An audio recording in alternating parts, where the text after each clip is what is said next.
Conforme anunciamos no bloco anterior, já aqui nos estúdios da Cruzeiro FM, deputado federal Danilo Balas, do PL, participando com a gente na manhã, deputado estadual Danilo Balas, do PL, participando com a gente na manhã desta sexta-feira. Já coloquei o deputado lá em Brasília. Não sei se é a pretensão do deputado Danilo Balas, né, sair da Assembleia Legislativa, as eleições estão no ano que vem, entrar para federal, mas... foi um ato falho só. Deputado estadual Danilo Balas participando com a gente aqui. Tudo bem, deputado? Bom dia, prazer tê-lo aqui mais uma vez. Bom dia a todos da Cruzeiro FM, André Fazano, Cibele Freitas, Everaldo, Alexandre Latuffi, todos os ouvintes que nos acompanham nessa sexta-feira de muito sol e muito trabalho. Tá? Depois da entrevista, temos várias agendas na capital e também no final de semana, seguindo sempre, trabalhando por Sorocaba e pelo estado de São Paulo. Deputado, acho que não tem como não tratarmos desse assunto que aconteceu ontem, até pelo senhor ser um agente federal, um agente da Polícia Federal, essa ação que aconteceu, essa operação que aconteceu na cidade de Sorocaba, uma operação que ocorre desde 2022 para desarticular essa organização que realizava desvios na área da saúde, tendo como alvo o prefeito de Sorocaba. Nós sabemos que o prefeito Rodrigo Manga acabou se tornando, de certa forma, um rival político, né? Até pelas eleições municipais que tivemos recentemente. Mas eu gostaria também, como agente federal, falar um pouco dessas ações, até porque o prefeito falou da questão, ontem em coletiva de imprensa, falou dessa questão mais para o lado político, que coincidentemente é uma operação que nasceu em 2022, foi realizada no momento em que ele declarou, né, com mais assertividade a sua candidatura à presidência da República, enfim. Falar um pouquinho mais da questão técnica mesmo, como agente federal, sobre essa questão. É lógico, temos o viés político também, como eu disse. O senhor acabou se tornando, tendo essa rivalidade política, né, com o prefeito Rodrigo Manga no último pleito municipal, mas tratar principalmente da questão técnica também, deputado. Como é que o senhor viu isso? Olha só, contra fatos não há argumentos. E eu lembro que o início dessa investigação foi no primeiro semestre de 2022. Quem era o presidente da República no primeiro semestre de 2022? Era o presidente Bolsonaro e não o presidente Lula. Então, primeira afirmação que é uma perseguição política do atual presidente, não é verdade, porque essa operação começou lá atrás. E uma operação da Polícia Federal, e eu atuei em várias operações por todo o Brasil, no Norte, Nordeste, Sul, ela requer um trabalho de meses e até anos de investigação. Nós vamos em busca de provas, análise de condutas, movimentações financeiras, movimentações imobiliárias, muitas vezes conexões com laranjas ou parentes que escondem ou tentam esconder da Polícia Federal imóveis, dinheiro. Então, o fato dessa investigação ter começado lá no início de 2022 mostra que meses após a investigação, a deflagração acabou acontecendo na data de ontem. E aí, nós não temos só a atuação da polícia nesse caso, temos o Ministério Público, que é o fiscal da lei, temos juízes atuando e nenhum juiz vai dar uma autorização para uma busca e apreensão sem provas. Então, para irmos mais além, no caso de Sorocaba, quando a investigação está em torno de um prefeito, quando um prefeito é alvo de uma investigação, sobe para o Tribunal de Justiça, é o TJ, são desembargadores, um colegiado é que vai decidir se entra ou não entra na casa do prefeito, se os secretários investigados sofrerão busca, apreensão e muitas vezes mandados de prisão. Então, não dá para deixar de lado uma atuação de várias instituições, inclusive desdenhar do trabalho tanto da Polícia Federal, do Ministério Público, do Judiciário, no caso de uma operação que, aliás, vem desviando recursos da saúde por algum tempo. Temos várias operações e denúncias aqui na cidade, vale lembrar, né? Não é só essa da OS que desviou milhões, 20 milhões de reais bloqueados aí pela justiça. Precisamos lembrar daquele caso do superfaturamento das lousas digitais de 46 milhões de reais. São investigações que andaram, estão em andamento. A questão do prédio da educação, né, aqui comprado, superfaturado em 10 milhões de reais. Não é um fato isolado. A operação de ontem da Polícia Federal não foi um fato isolado. Foi um fato investigado. Mais de 2 anos e meio de investigação, de um trabalho operacional, um trabalho técnico, e outras operações, né, investigações andam, e como já é sabido da população, porque a imprensa já noticiou, a gente lembra a população aqui, aquele prédio do Campolim comprado por 10 milhões de reais, superfaturado. E dali, algumas decisões judiciais já saíram, tem secretário condenado a 23 anos de cadeia, outro a 10 anos de prisão. Então, assim, infelizmente a cidade, ela caminha com essas investigações. É triste, sou sorocabano, é triste de ver para onde a nossa cidade está indo nessa questão das verbas públicas, a kit robótica, a questão da UPA do Éden, a época, né, 60 milhões, e hoje já não tem mais uma gestão desastrosa, sim, uma excelente gestão, e várias outras operações, tanto da Polícia Civil, do GAECO, né, Ministério Público, Polícia Federal. São várias instituições investigando casos que acontecem na nossa cidade. E lembrando, não é algo que em uma semana pós-declaração do prefeito, que seria pré-candidato a presidente, lá atrás pré-candidato a governador, que se movimentam mais de 100 policiais, toda uma estrutura. Em menos de uma semana, o desembargador vai dar uma decisão para, às 6 horas da manhã, entrar nas residências de secretários, de pessoas investigadas. Isso não é verdade o que o prefeito vem falando. Essa operação tem mais de 2 anos e meio e é um trabalho conjunto de instituições, como eu falei. Até para explicar tecnicamente, deputado, por gentileza, com relação a essa questão, só é importante destacar, todo um processo que faz parte da investigação nesse momento, ou seja, esses mandados de busca e apreensão, nesse sentido. Explica para a gente tecnicamente como é que funciona uma operação dessa da Polícia Federal, né? Vamos lá, uma operação, ela pode surgir de uma denúncia que um cidadão vai até a Polícia Federal, seja um cidadão da área da saúde, da educação, da segurança pública, às vezes um vereador ou um servidor público que observa algo errado e decide buscar a polícia para denunciar. Dessa denúncia, uma investigação é instaurada, o delegado de polícia, seja da Civil, seja da Polícia Federal, ele instaura uma investigação e daí os agentes federais vão às ruas em busca de indícios e provas, né, desde imóveis, valores, transações, encontros, são várias ações que os agentes federais eles fazem, vão às ruas e atuam também na área da inteligência para que, pós alguns meses ou anos de investigação, formem aquela convicção para na polícia levar ao judiciário solicitando ou uma interceptação telefônica ou a busca de dados, mandados de busca e apreensão, mandados de prisão, e aí o judiciário, obviamente, com todo o seu conhecimento, seja um juiz de primeira instância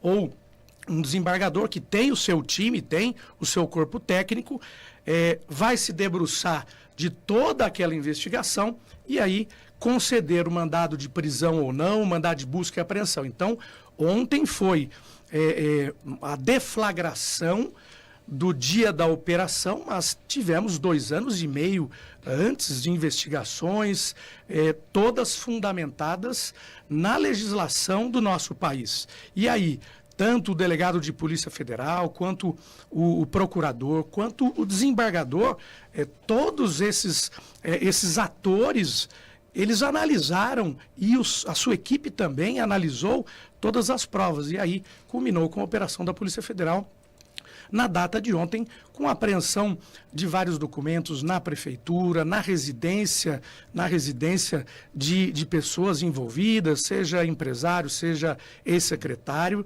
e nós temos as declarações de ontem, de hoje. Agora, a questão da politização, eu discordo, porque essa investigação vem de 2 anos e meio e nem no governo federal atual essa operação iniciou, foi no governo anterior, que era o anterior presidente da República. Deputado estadual Danilo Balas, bom, outro assunto importante que veio à tona e polêmico de certa forma, né? Questão dos pedágios, essa questão do perímetro urbano de Sorocaba, principalmente da rodovia Raposo Tavares, Celso Charuri, com os pórticos do sistema Free Flow. O senhor esteve reunido com o governador Tarcísio de Freitas, ao lado de outros parlamentares também, que representam a nossa região na Assembleia Legislativa. Assunto vencido ou ainda há desdobramentos? O senhor acredita que podemos ter mudanças também em relação ao projeto inicial para a implantação desses pórticos? O governador Tarcísio se mostrou até de certa forma convencido na necessidade de algumas alterações para evitar prejuízos para quem trafega pela área urbana de Sorocaba, né? Exatamente. Primeiro, eu quero reafirmar que eu sou contra a instalação de novos pedágios, né? Como afirmei na semana passada para redes de televisão e para as rádios e também para o jornal Cruzeiro. Então, Danilo Balas é contra a instalação de pedágios. Agora, busquei o governador Tarcísio de Freitas para um diálogo e ele está reavaliando essa implementação, principalmente na parte urbana, a pedido de deputados aqui. Aí eu faço questão de falar no nome do deputado Carlos César, que é o líder do Partido Liberal na Assembleia Legislativa, a deputada Maria Lúcia Amari, que também esteve nessa reunião junto comigo. Nós três nos reunimos com o governador Tarcísio de Freitas, que entendeu a situação, está reavaliando e a nosso pedido teremos uma resposta em breve aí, e é o que a população precisa e merece. Eu faço uso da rodovia, minha esposa, meus familiares, usamos a rodovia aqui Raposo Tavares, a Castelinho, Castelo Branco, então nós seríamos afetados também. Por isso, representando a população e como usuário da rodovia, fui até o governador para que isso fosse revisto e ele está reavaliando. Lembrando que a implementação desse sistema Free Flow, que é aquele pórtico, né, de cobrança, não acontecerá nas vias marginais, nas vias locais. Somente seriam instalados na via expressa, aquela de velocidade maior. Motociclistas não pagarão mesmo no Free Flow. E aí, quando há a desinformação, gera esse burburinho, geram ataques, infelizmente até de alguns vereadores por parte da Câmara de Sorocaba, atacando que deputados nada fazem, que os deputados não se movimentam. Os deputados fazem muito sim por Sorocaba, por toda a região, por todo o estado de São Paulo. Depois a gente fala até de investimentos aqui, o quanto a gente já aportou, investiu na cidade. E esse novo sistema Free Flow, ele vai tornar possível rodovias próximas também. Quem não se lembra da SP-250, que é a Bungiro-Nacal, Piedade, Ibiú, naquela região, a duplicação. Uma terceira faixa para quem desce a Serrinha de Itapiraí, vai ser construída uma terceira faixa para quem vai pegar a BR e vai para a praia. Terceira faixa da Castelinho, hein, deputado? Que é uma demanda também muito necessária. O trânsito trava bastante ali uma faixa adicional, recapeamento, sinalizações, passarelas. Lembrando que, reafirmando, eu sou contra a instalação de novos pedágios, mas o diálogo está aberto com o governador Tarcísio de Freitas, ele está apto sim a dialogar, a conversar com os parlamentares que estão ajudando no governo dele. Lembrando também que talvez os ouvintes não tenham tido esse acesso a essa informação, mas nesse novo sistema, quem tiver o TAG tem um desconto aí de 5%. E existe também um desconto do usuário frequente, que é o DUF. Você cadastrando o seu veículo, você, na medida em que passa mais vezes, você tem um desconto progressivo. Então, se você passou 10 vezes no mesmo pedágio, você tem um desconto de 5%.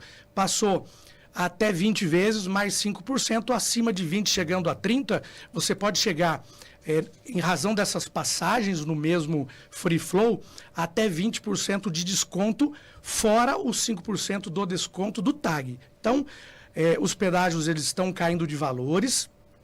Ali, por exemplo, em Araçoiaba da Serra, era 5,30, foi para 4,20, e depois o sistema implantado, free flow, aquele concreto será retirado daquelas praças, né? E só o pórtico, o valor será 2,77 ali. Então, somos contra os pedágios, estamos conversando e dialogando com o governador Tarcísio, tanto eu, Carlos César, Maria Lúcia, para que continuemos a representar a nossa região. E é isso que nós faremos todos os dias do nosso mandato. Aliás, deputado, eu acho que um ponto muito importante, existem muitas dúvidas, é um sistema novo, até adaptação, e toda adaptação, toda mudança gera um certo desconforto. Não adianta, né? Até a pessoa, motorista, usuário da rodovia se acostumar. Essa questão só das rodovias, das vias marginais, isso não pode gerar um trânsito maior na via marginal para o pessoal fugir da via expressa, quem passa pelo local e sabe dessa possibilidade de não pagar na via marginal? Esse é um ponto. E outro, os vereadores, a Câmara Municipal, né, a mesa diretora, apresentou esse projeto para concessão do perímetro urbano das rodovias, acredito eu que a via marginal, para que seja do município, ou seja, o governo do estado não passaria a ter a responsabilidade dessa gestão. O projeto que foi apresentado na Câmara de Sorocaba deverá ser discutido. Como é que o senhor vê essa proposta? Primeiro, a Câmara apresentar um projeto desse, esse mês, nova CCR, né? CCR Sorocabana, concessão por 30 anos. Então já está assinado. Foi feita a concessão, 10 bilhões de investimentos em razão dessa concessão ali, nesse leilão na Bolsa de Valores. O trecho local também faz parte dessa concessão e da vinda desses 10 bilhões de investimentos. Então, eu acredito que esse projeto não vai prosperar, muito embora os debates, os vereadores subindo ali na tribuna, falando da preocupação, isso é válido, mas o projeto, acredito que não prospere por conta do problema jurídico de constitucionalidade, mas deixemos a Câmara atuar da melhor forma que eles entendam. O trânsito local, um dos pórticos que eu tive ciência, o valor seria 0,87. 0,87 na via expressa.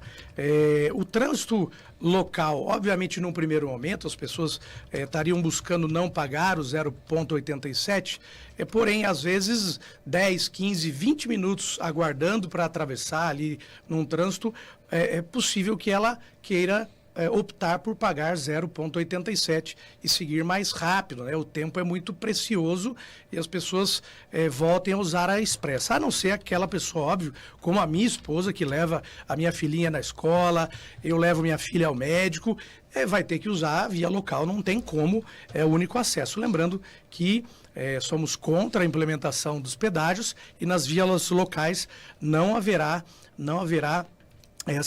essa cobrança. E o governador Tarcísio de Freitas, André, está trazendo para o Brasil que nós temos já instalados pelo mundo, nos Estados Unidos, na Europa, no Japão, esse sistema de cobrança já está em outros países. Quem tiver a oportunidade de rodar em alguma rodovia que existe o free flow já, vai verificar o quanto mais segura a rodovia é. Quem está me ouvindo agora já observou ou quase foi abalroado ali, participou de um acidente de uma cancela que não abriu no pedágio? Então, sem cancela, sem aquelas estruturas todas de concreto e só o sistema free flow, a segurança será melhorada. Tem alguns caminhões que trafegam não a 40, 30 ali, passam a 70 por hora ali nos pedágios. Então, já existiram acidentes e pessoas morreram em razão desse sistema. Então, o governador Tarcísio busca o que tem de tecnologia fora e traz para o Brasil. Lembrando que haverá redução desses valores aí, o que aconteceu nesses países, Estados Unidos, na Europa e no Japão. Só para completar, eu sei que precisa do intervalo, Isso. mas é que quando fala dos outros países, aí me vem aqui, tem IPVA nos outros países? É isso que às vezes é sempre o sentimento da população, do senhor, todos nós pagamos. Não tem como mexer nisso, porque aí pedágio, se é para o benefício da rodovia, a gente sabe que beneficia muito. Mas com o IPVA que a gente paga cada vez mais caro, né, deputado? Eu não gosto de pagar IPVA também, é óbvio, eu tenho um carro em casa, mas foi boa a tua pergunta, porque muitas pessoas, e a gente também, quando não tem uma informação mais detalhada, acaba gerando a revolta, é óbvio. O IPVA hoje em São Paulo arrecada 30 bilhões, né, por ano. 30 bilhões por ano é a arrecadação do IPVA no estado de São Paulo. Metade fica no estado e metade volta para o município onde está registrado o veículo. Então, o estado fica com 15 bi e o município 15 bi. Só o ano passado o governador investiu 120 bilhões em rodovias. Esse aporte de 120 bi traz o título de rodovias melhores do país. Bandeirantes, Anhanguera, Imigrantes, Castelo Branco, Raposo Tavares. Então, aí a gente acaba, eu sei que é ruim, né, pagar, ninguém gosta de pagar mais um imposto. Agora, a arrecadação é 30 bi e o investimento é de 120 bi. Rodovias mais seguras, rodovias com iluminação, com sinalização, com resgates, né? Caso tenha um acidente, tem um resgate, tem os guinchos ali para levar pessoas que se acidentaram, quebraram o seu carro. A sua pergunta, Sibeli, é muito pertinente, mas a gente tem esse contraponto da arrecadação versus investimento. Deputado estadual Danilo Balas participando com a gente na manhã desta sexta-feira. Nós vamos para um rápido intervalo, tem outros assuntos. Quero ouvir do deputado também essa questão do 2º Batalhão, deputado que está acompanhando de perto essa questão, falar um pouco de saúde também, investimentos para os nossos hospitais aqui da região de Sorocaba, especialmente o CHS. Enfim, assunto não falta. Um rápido intervalo, daqui a pouco a gente volta com o deputado Danilo Balas participando do Jornal da Cruzeiro. Vários os assuntos ainda, deputado. Eu quero saber com relação a esse 2º Batalhão da Polícia Militar, viu, deputado? O senhor tem essa proximidade também, companheiro de turma do deputado, do secretário Guilherme Derrite, foi isso, da Polícia Militar? Não, é da mesma época, né? Ele é um bem mais novo, assim, mas ele é um cara operacional, cara que o Tarcísio acertou ali, botando na frente da Secretaria de Segurança. Mas foi da mesma turma lá na Polícia Militar? Não chegaram tem lá? uns 9 anos de diferença. Ah, então tá certo. Nem contemporâneos ali fomos, eu saí da Academia Militar, depois acabei indo para a Polícia Federal e ele continuou como tenente, chegou a capitão, aí foi eleito deputado federal e eu deputado estadual em 2018. De qualquer forma, o senhor tem uma meu amigo. proximidade. Sim, amigo pessoal. E aí eu pergunto, como é que está essa questão do novo batalhão da Polícia Militar, esse contato também com o secretário Guilherme Derrite, se as tramitações estão indo bem para que o quanto antes a gente tenha esse batalhão aqui na zona norte da cidade, né? O novo batalhão ele vem e vai ser instalado na zona norte de Sorocaba. É um pedido de longa data, um pedido meu, é um pedido do secretário de Segurança Guilherme Derrite, que vem fazendo um excelente trabalho no combate ao crime organizado pelo estado de São Paulo, do nosso governador Tarcísio de Freitas, que atendeu. Teremos mais 100 viaturas e mais 400 homens e mulheres atuando na cidade de Sorocaba. Além do 7º Batalhão do Interior, teremos mais um, talvez seja o 55º Batalhão do Interior. Esse batalhão será dividido em 5 companhias espalhadas pelo território de Sorocaba e o terreno já foi escolhido logo na entrada lá do Habiteto, do lado da UBS do Habiteto, um terreno de uma escola estadual muito grande, que a própria Secretaria da Educação do Estado de São Paulo, em comum acordo ali com a Segurança Pública, houve o desmembramento e o novo batalhão será instalado ali. Então, é uma demanda antiga que vem presentear, né, os sorocabanos, o pessoal de Sorocaba, quem mora na nossa cidade e clama por segurança pública. Acho que é importante só saber do prazo. O pessoal, nosso ouvinte gosta de prazos, né? Não tem como prever ainda, né, deputado? Tem alguma sinalização? A gente busca a instalação ainda este ano, né? A gente quer mais policiais, quer mais segurança, mais viaturas fazendo o patrulhamento ostensivo, preventivo e o combate ao crime na nossa cidade o quanto antes. Então, estamos conversando e discutindo aí da implementação ainda este ano, né, de 2025. A gente vê os esforços do governo, principalmente do governo Tarcísio de Freitas, do governo do estado, melhorando a questão de tudo para a polícia, toda a parte de equipamento, batalhão, mas enquanto a legislação seguir assim, deputado, até foi uma frase que o governador usou, não dá para prender o mesmo ladrão 35 vezes e sair pela porta da frente, praticamente. Isso precisa ser mexido, existe um bastidor, porque aí depende da legislação e aí dependemos dos deputados, federal, estadual, porque a gente vê o esforço mesmo dos agentes de segurança, do trabalho, das cidades, do governo do estado, mas a lei não está ajudando, né? A Polícia de São Paulo, ela vem empreendendo novas tecnologias sendo implementadas, reconhecimento facial, pessoas procuradas pela justiça ou que saíram naquela famigerada saidinha e não retornaram, criminosos sendo presos diariamente pela Polícia Militar, a quem eu tiro o chapéu, porque arriscam a vida para defender a população. A Polícia Civil tem mais formas e tecnologias para dar sequência nas investigações. A Polícia Civil de São Paulo, a própria Polícia Técnico-Científica e a Polícia Penal também atua com o setor de inteligência, essas forças integradas. O governador Tarcísio, ele é o grande líder dessa diminuição dos índices criminais, e aí, mais uma vez, parabenizar o secretário Guilherme Derrite por estar à frente da Secretaria de Segurança Pública. Mas, Cibele, você tem razão. A legislação, ela acaba dando brechas para que o criminoso, pela 15ª vez, esteja nas ruas cometendo novos crimes. E aí, Código Penal, Código de Processo Penal, eles são modificados, né? Uma proposta de emenda à Constituição, por exemplo, também, lá em Brasília, são os deputados federais que estão, muitos, tentando, apresentando projetos e muitas vezes a oposição a oposição barra projetos importantes, como tentou barrar naquele projeto das saidinhas que o Derrite estava lá como deputado, defendeu e nós aprovamos. Agora, aguardamos novas leis aí, ou a aplicação das atuais, né, de forma mais rígida, para que a gente tenha o bandido preso e mantido na cadeia. Porque quando a gente fala da audiência de custódia, que foi uma mudança que teve aí, acabou pensando-se no sistema prisional, não lotar os presídios que já estavam, né, no limite, mas virou uma situação que, assim, o policial está lá fazendo todo o trabalho e a pessoa que foi presa, foi ali, já está saindo pelo menos pela porta da frente. E é difícil a gente conseguir, como cidadão, quer apoiar esse trabalho. A segurança não vai melhorar desse jeito.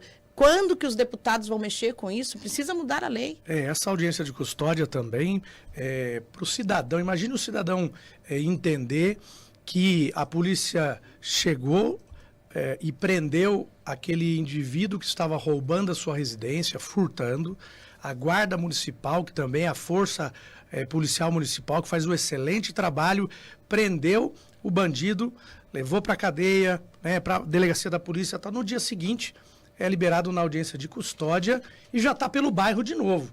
Agora, o policial, o guarda municipal que prendeu, que está conduzindo para a audiência de custódia, verifica todo o risco que ele ofereceu à sua integridade física, à sua vida, para prender o indivíduo e no dia seguinte ele está nas ruas. O que você falou é verdade, Cibele, a legislação tem que mudar o entendimento e a gente pode, via assembleias legislativas, aí é um dever nosso também, além de cidadão, policial há 31 anos e também deputado estadual, fazer esse diálogo, conversar e até fazer uma pressão. Pessoal, vamos mudar essa história aí, porque não está legal para a população e nem para quem trabalha nas forças policiais. Tratar de assunto ligado à saúde, deputado, até porque a gente, primeiro sempre recebemos demandas importantes em relação à saúde estadual, principalmente essa questão agora, né, da falta de medicamentos de alto custo. Até tratamos esse assunto com o diretor da DRS-16, Dr. Carlos Moura, que inclusive a gente está articulando, estará aqui na semana que vem para conversar desses assuntos, mas ele esteve na Câmara Municipal, foi sabatinado pelos vereadores, então assunto importante, porque muitas vezes o munícipe acaba perdido não sabendo a quem recorrer, se recorre ao governo do estado, ao município, sobre algumas questões da saúde. Mas eu vejo que o senhor tem aqui também alguns investimentos para o CHS, para melhorar a estrutura do CHS, compra de novos equipamentos, questão das cirurgias de especialidades, porque muitas vezes de competência do Estado, as longas filas que acabam se formando.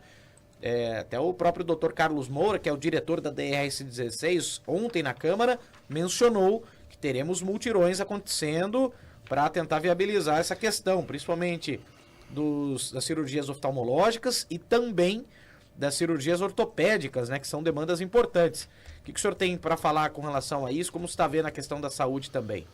Primeiro que quem tiver demanda de saúde, a orientação da minha equipe, nós estamos no centro da cidade para orientar a população, para buscar que essa demanda, seja de um remédio, uma cadeira de roda, uma cirurgia, é óbvio, a gente respeita a fila, né? Não dá para furar a fila de ninguém, mas a gente orienta e cobra tanto o município quanto o estado, e o meu escritório está lá na Braguinha com o Coronel Fernando Prestes. Estamos no centro, abertos diariamente, horário comercial, estamos ali, a minha assessoria está ali para orientar a população. A questão de investimentos, muito importante na área da saúde, a questão do conjunto hospitalar de Sorocaba, conversamos com o Dr. Bruno, com a Maristela Ronda, são 3 milhões de investimentos, né, em blocos de 1 milhão para cirurgias, aquisição de equipamentos, um equipamento muito importante, que é uma mesa de cirurgia ortopédica que já chegou, foi montada, a gente vai fazer essa entrega na semana que vem, cirurgias represadas e os investimentos que mandamos, essas cirurgias, a fila anda e o cidadão que está aguardando nessa fila tem o livramento, aí, né, a oportunidade de ter sido atendido, ter a cirurgia feita, uma cirurgia de hérnia, por exemplo, uma cirurgia eletiva. Também Santa Lucinda, Bos, a própria Santa Casa, parabenizar o Padre Flávio também pelo excelente trabalho, a Santa Casa que inaugurou há pouco tempo, um setor maravilhoso, tá? 100% SUS, e a gente vê que... Impressionante a estrutura, né? Impressionante, a gente observa... Tem ouvinte que fala, poxa, mas agora vamos começar a cobrar o atendimento na Santa Casa. Não acredita que aquela estrutura é do SUS, né? Exatamente, então parabenizar o Padre Flávio. Quando nós temos um gestor do dinheiro público que trabalha com transparência, que é honesto, tem uma equipe técnica e ama o próximo, nós temos a Santa Casa de Sorocaba, que parece um hospital de primeiro mundo, né? 100% SUS, toda a verba ali enviada é 100% utilizada em prol da população. E ali nós ajudamos também com investimentos, tanto ano passado e vamos ajudar esse ano, vai chegar investimento nosso ali para a saúde.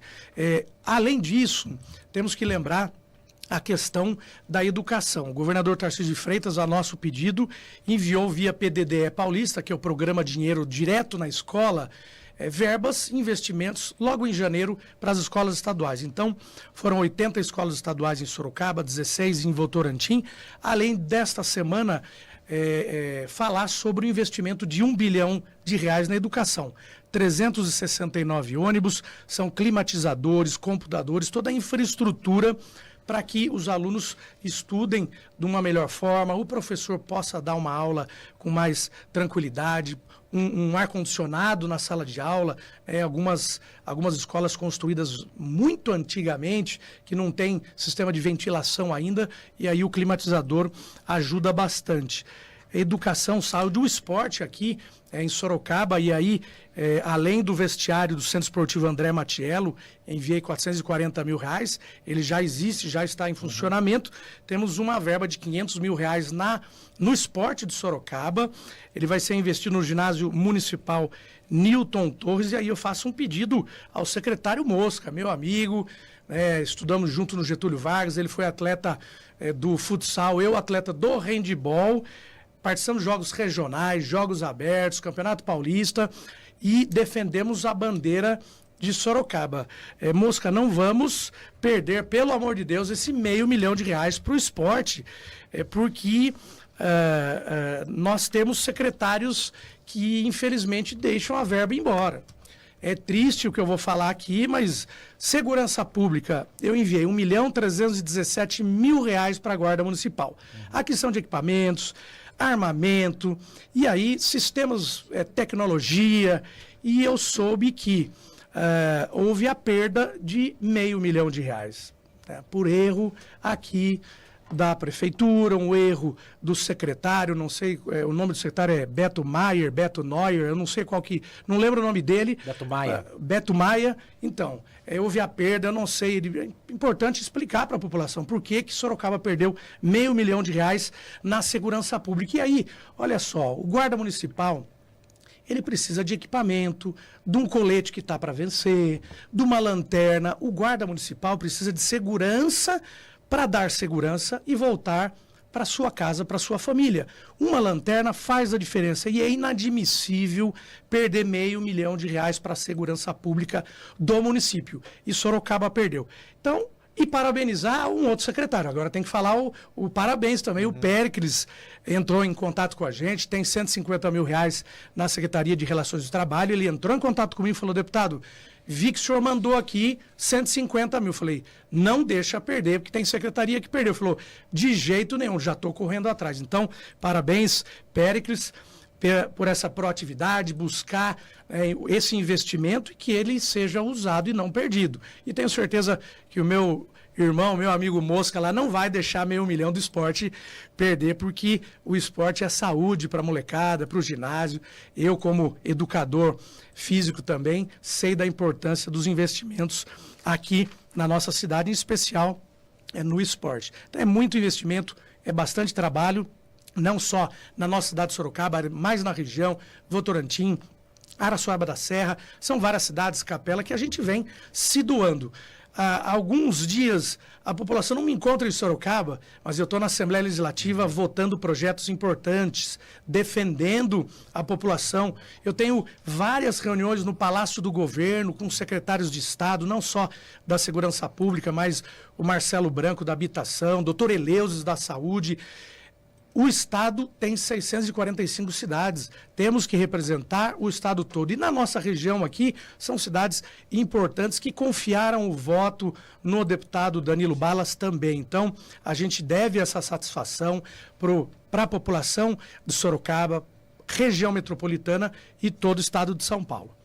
Deputado estadual Danilo Balas, olha, eu queria agradecer a participação, deputado, nós estamos já no limite do nosso horário aqui, agradecendo demais a participação, por esclarecer assuntos importantes também, referentes aí à nossa Assembleia Legislativa, prestando contas também do trabalho do senhor lá na Lesp. Obrigado mais uma vez, deputado, pela participação. Rapidinho para encerrar. Por favor. Estou trazendo para o Brasil a primeira cruz da primeira missa realizada no Brasil. Olha só. Do dia 26 de abril de 1500, essa missa foi realizada. Ela está vindo de Portugal para uma peregrinação, e aí nos dias 15 e 16 passa pelo estado de São Paulo, depois vai para o Rio, Brasília, até dia 26 numa missa lá em Porto Seguro. No dia 15 na capital tem missa na Sé, na Assembleia Legislativa, às 16 horas na Assembleia, pessoal convidado, um ato ecumênico, 18 horas com o governador. E dia 16, no dia seguinte, 3 missas no Santuário de Aparecida, no Frei Galvão, que é Guaratinguetá, e em Cachoeira Paulista, na Canção Nova. Fica o convite, é a primeira cruz da primeira missa realizada no Brasil, está vindo para uma peregrinação. E para finalizar, se eu não mandar um beijo para minha filhinha Júlia e minha Fernanda, tem problema em casa, esposa, que eu amo tanto, a Juju falou, papai, vou ficar ouvindo a rádio, então...